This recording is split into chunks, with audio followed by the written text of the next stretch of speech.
Good evening. Welcome to our home. We hope you'll enjoy tonight's Wonders of the World. You know, on our travels throughout the world, I've always traveled with my wife and our son, David. You'll be seeing David in the film tonight. Hadla is here in person in order to give her woman's viewpoint. Hello. We've traveled to some interesting places on our most recent trip, and we had some thrilling adventures, too. We visited and filmed in 11 countries, and that means we filmed in over 100 countries of the world up till now.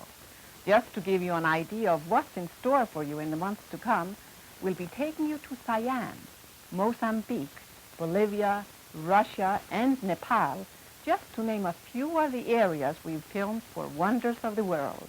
Tonight, we're going to take you to the fascinating Isle of Crete to see the amazing remains of an ancient civilization. And then you'll participate with us in some rollicking dances of the natives of the area. We'll be on our way there right after these special messages.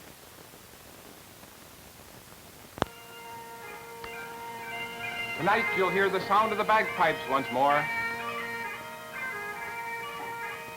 You'll also see lots of colorful dancing.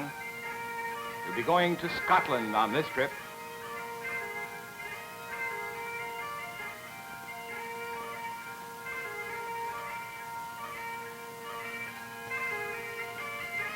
At the Highland Games, you'll see some rather unusual events.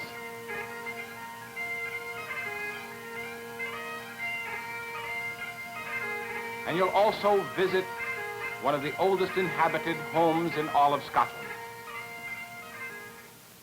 Good evening. Castles like Stirling Castle. This stands on a hill that's 240 feet above the surrounding countryside. Magnificent old castle. It was here that Mary, Queen of Scots, was crowned. And not too far away from the magnificent fortress is one of the oldest inhabited dwellings in all of Scotland, where Mary, Queen of Scots, came to live in 1566 with her husband, Lord Darnley. This is Traquair House, a place you really ought to try to visit if you get anywhere near Edinburgh, because it's between Edinburgh and Selkirk.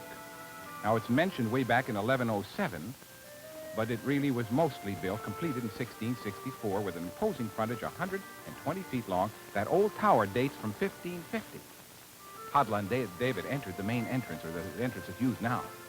Right inside the doorway, we saw a collection of old swords. Apparently, they were kept handy right near the door if the house had to be defended. Right above them were the bells, which could be rung from various rooms for the servants. Yes, it said up there, blue room, the water room. You know, the way the servant would know which bell was ringing is they'd hear a bell, come down here, and the bell would still be jiggling, you might say, or quivering. And there's Lord Traquair's room, Chinch's room, the king's room, the priest's room, because these were Catholic people at that time, and they often had priests who had to flee in case some of the authorities came, because Catholicism was forbidden in many areas, the dressing room and the high drawing room. Hadla and David then started up the narrow staircase that goes up to the top, the wooden door dating from 1601 that you pass on the way. This was brought here by its present owners just a few years ago. Up at the top, they finally entered the house proper, you might say, a beautiful, beautiful house, as you'll see in just a moment. As we entered the main drawing room, we were met by the present owner of Traquair House, Mr. Maxwell Stewart, a descendant of the 4th Earl of Traquair. Mr. Stewart, who bears a famous name in Scottish history, was most happy to show us around. Traquair has become a great tourist attraction, and the income from tourism helps maintain the rooms and the beautiful antiques which have been gathered here. Many of the furnishings are the original ones which have never left this house, but some have been gathered here from similar homes which were torn down years ago. And so they give you a little of the flavor of the 1700s. Now, they uncovered some old beams in the ceiling under the plaster in 1954. They found some of the old beams dating way back to the 1500s. We then went into what is called, I guess you'd call it, the bathroom. It's really the king's room. Actually, this was just a regular room used for taking baths in, and the sit-up tub was certainly strange-looking to my eyes. Well, they used to use those, David. Alongside, this is obviously a man's room, and the king used to use this room when he came here. They had this beautiful picture, as you can see, where they, well, it's a sort of a shell, saucer underneath it. And there was the straight-edged razor that was made available to visitors. I don't know if I'd like to use that anymore. You get used to the safety razors, but there they are, the razors of way back in the 1700s. We were then taken to the master bedroom, where the big bed had a large canopy over it. I noticed that the inside of the canopy was beautifully embroidered so that whoever awakened in the bed would look straight up at these flowery designs. The headboard section was also intricately covered with flowers and designs.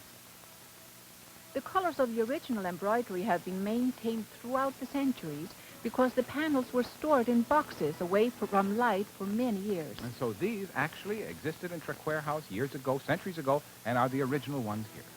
Now, we were then taken into the main dining room.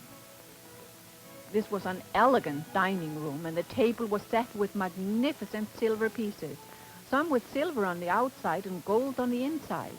The silver candlesticks and the fine china dated back to the 16 and 1700s. Naturally, since the diners might like to have music as they ate, there was another harpsichord in this room. And the room itself was quite beautiful. The old wallpaper had been restored, and the paintings all around were of former residents and distinguished people who had come to Traquair House near Edinburgh. We then had a chance to go over to a sort of a commercial area, you might say. Here they sell, in Traquair House, articles of Scottish production. Mrs. Maxwell Stewart herself takes care of the sales of the Scottish-made goods to the visitors, and she showed me some of the wonderfully soft woolens of Scotland, and Scotland is famous for. I also examined a fine dark blue sweater, much to the great excitement of the Stewart's little puppy, which was at my feet. That's what you call great excitement. That's their puppy. Well, anyway, they have marvelous things for sale. They're all made in Scotland, and this helps to maintain the Traquair House. And we said goodbye to Mr. and Mrs. Stewart again, and then we left. But just before we left the area, David was interested in the tremendous gate, the famous Bear Gate, which used to be the main entrance of the house. I learned that these gates have been locked for over 200 years and never used. According to legend, they will only be unlocked when a steward again sits on the throne. Yes, that's the Bear Gate. The bears are astride of the shields there, and David tried to, no, they're locked. He tried to open it, but it just couldn't be opened. And someday, they say, they'll open it again when the steward sits on the throne. Now, from here, we went out through the beautiful, beautiful countryside of Scotland, heading for our next destination, which was to be near a place called Lochearnhead. Now, at Lochearnhead, groups of people had gathered there for a once-a-year ceremony. It takes place just once a year. These gatherings are known as Highland gatherings, and they are usually attended by hundreds and even thousands of spectators who are anxious to experience the excitement and color of the Highland Games, which are a part of the festivities. Young and old alike, everyone anxiously awaits the opening moment, which takes place at 1 o'clock, and which here is marked by the arrival of a proudly kilted band of bagpipers and drummers. Now, these are the pipes and drums of the 7th Battalion Argyll and Sutherland Highlanders. Now, the Clan MacGregor is having a clan gathering, and they're following behind the Highlanders. The Highlanders make a couple of tours around the athletic field, and here's what it sounds like. I love the sound of the bagpipes. I'm not Scottish, but I just love them just the same. Here's what they sound like.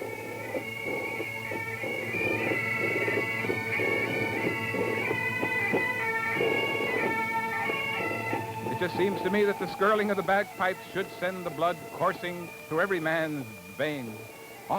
They go then down to the end of the field. They make several turns like this, and then the Highland Games are going to be starting in just a few moments, and off they go.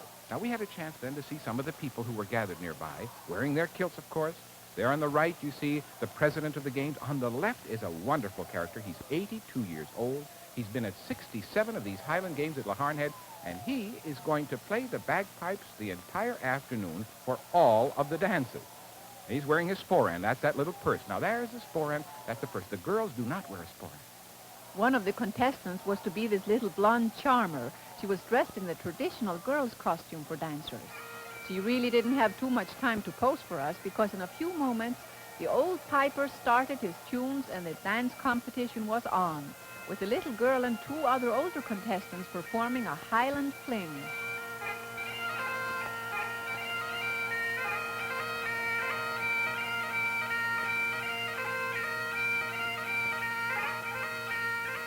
In the Highland Fling, I learned, it's really interesting, an important part of the judging is the spirit of the dancer as well as the technique. And I'm sure that little girl was getting plenty of points for her spirit. She's having a wonderful time. You have to look like you're having a good time and be having a good time.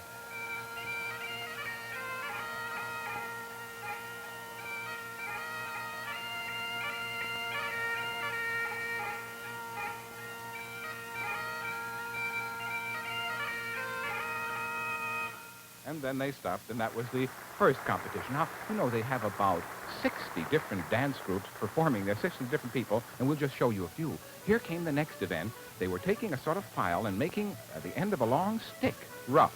Now, that stick, something like a broomstick, was inserted in a weight. And then they started to toss this. Contestants would then throw this weight on a long stick as far as they could, in a typical Scottish version of the hammer throw. While these men were throwing the hammer, the next dance competition had begun, and we watched as the chantoise was performed. This is sometimes like a fine ballet.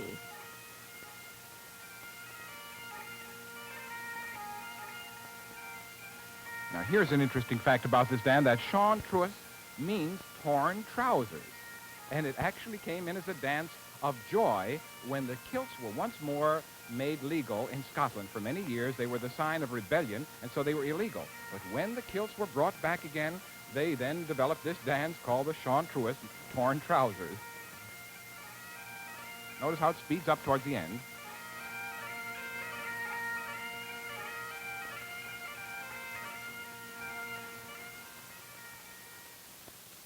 Now, the next dance was to follow in a little while, but here's a little girl who could hardly wait for it, and so she's having a wonderful time learning to dance, although she's too small. Now, we'll continue our trip in just a few moments after these special messages. And there you are. You throw the sheaf of grain over a bar, which they raise higher and higher. Now, it may look easy. If you've been a farmer, you'll say, well, I could do that, and you probably could, but it isn't as easy as it looks, as this young man is comparatively... No, sir, you see, it has to go over sideways. And there you are. Now, we'll stop that bar and see if they can throw it over. Now, Ewan Cameron was more or less the host. Here he is. He has an inn right nearby Lochearnhead, and he's a very famous local athlete. And even he can miss. Even the champions can miss. So we stopped the bar and said, all right, Ewan, here's another chance for you. We want you to regain your prestige, and here's how you should throw it over. But the winner threw it way over the top when it was way up near the top, and he was a gentleman, as you can see, in his 50s. Look at that, and there is the prize winner. Now, at this point, the next event was about getting ready to start, and that was some more dancing. This was the Highland Fling being done by the men. Now, they're wearing the beautiful costumes. The jacket of the young man on the left is red. The one on the right is blue. They're carrying the sporan. Sporan means a purse, and only the men are supposed to wear these in the dances. I know a lot of the young people here in the United States of Scottish descent find that the girls wear these, too, but they're supposed to be worn just by the men.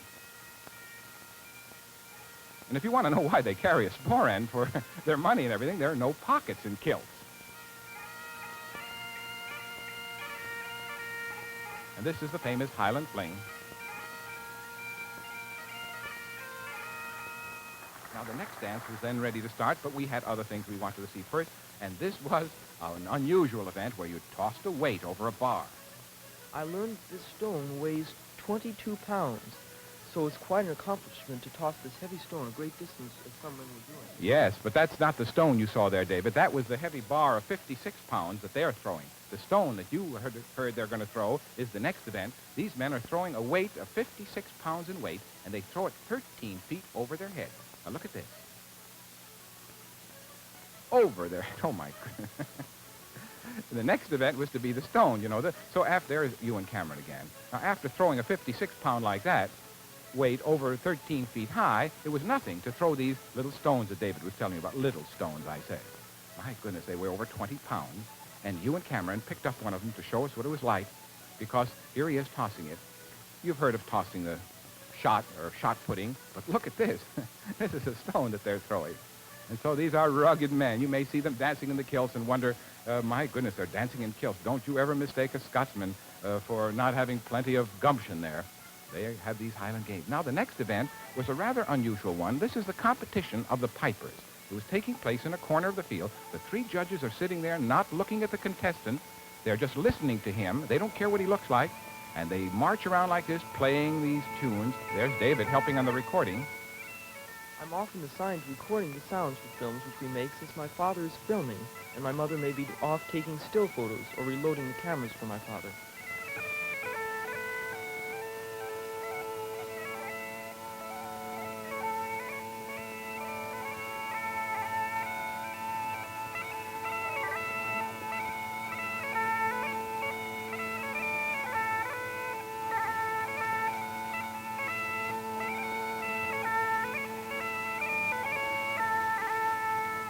And then he saluted, and then he was given his marks for that. Now, off to the side, Ewan Cameron was talking to one of the, you might say, non-commissioned officers of that military group, the pipes and drums of the 7th Battalion, Argyll and Sutherland Highlanders. And he was going to compete, too. Time was ready for him to compete. And so he heard that they were free now. The judges were ready for him. And look at that wonderful costume he's wearing. He went over it, and here's what it sounded like as he competed.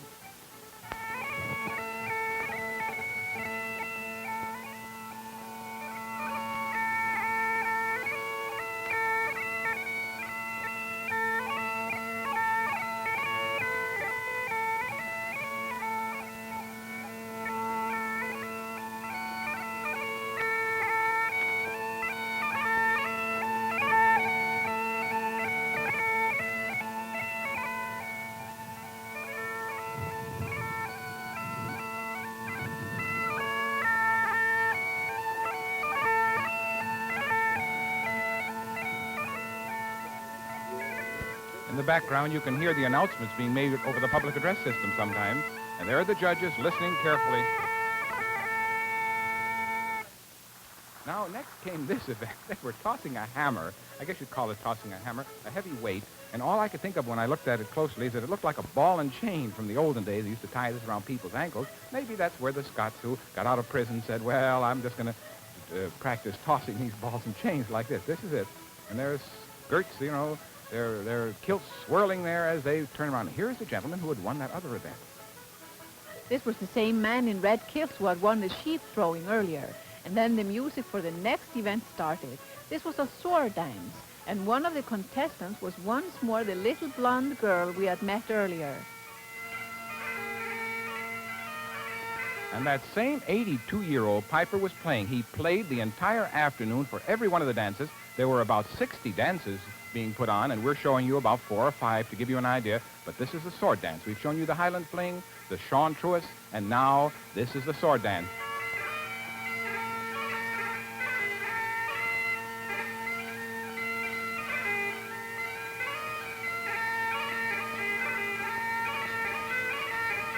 Now, you'll notice the sword dance music gets rather fast towards the end. It ends on a very fast note, and then as we come back to the old piper, it'll be just the time for the dance to come to its conclusion, and we'll really sort of speed up things there.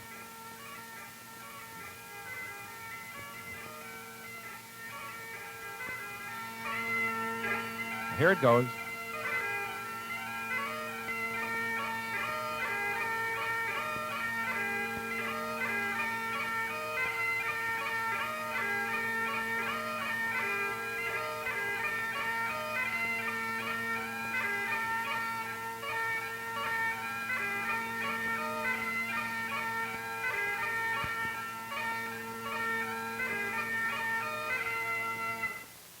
Had their applause. Unfortunately, our little blonde friend did not win this event, as we saw the winners come out, but she must have gotten A for effort. The winners were carrying flags, the white flag for first prize, the blue for second, and the red for third. It then was time for an event that everyone wants to see at the Highland Games. We had seen it before. We'd seen it in Vancouver. We'd seen it in Luss, but this always intrigued us. It's the tossing of the caber. Now, caber actually means a big stick. But when you're talking about a big stick in Scotland, you're talking about I can only describe it as a miniature telegraph pole. Now, this is a pine, usually it's a pine wood log, and they are going to lift those pine logs into their cupped hands, run forward, and toss it so that it goes end over end. Now, I know you think it can't happen because look at the size of that pole. And the young fellows who are learning how to toss the caber are having a bit of a difficult time. Now watch this. He's going to try to toss it end over end. It has to land on the other side and then flip over in order to be a toss. Be careful. No, sir, didn't make it. Well, let's try it again. Now, I can't imagine how they can even lift it. 3 men had to carry it in. 1 man is going to lift it by himself onto his shoulder, cup his hands underneath it, and then try to toss it forward. It seems unbelievable every time I see it. Be careful. No, he turns sideways. That doesn't count. That isn't a good toss. Let's try once more. Here's another young fellow trying to learn. He's going, No, sir. But there were experts there, and you know they can toss those cabers up to 40 feet. Watch this. This is a good flip. It'll go end over end in the right direction. Look at that. I don't know how they, as I say, I can't even imagine how they carry it, no less toss it. And yet, the older man, the same fellow with the red kilts who had won the other event, he won with a beautiful toss, and this is one of his tosses. Now watch him. He's been doing this for years. And so here's your tossing the caber. Right over. And he made it. Well, the Highland Games were coming to an end. We had a chance then to see the Argyll and Sutherland Highlanders as they left. Here's what it looked and sounded like as they marched off.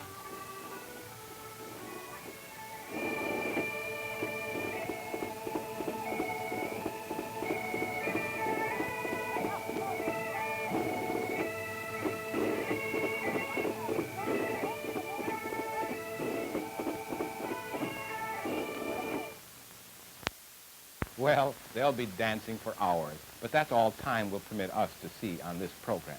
Now, we'll continue to film dances from all over the world and record the music for you on our future programs. We'll be back in just a few moments to tell you something about what you can expect in the future. Thank you for visiting the Isle of Crete with us tonight. On our next episode on Wonders of the World, we'll take you to another interesting part of the world. Will you say goodnight to our friends, Hadla? Yes, certainly. Good night, everyone. We'll see you when next we present Wonders of the World.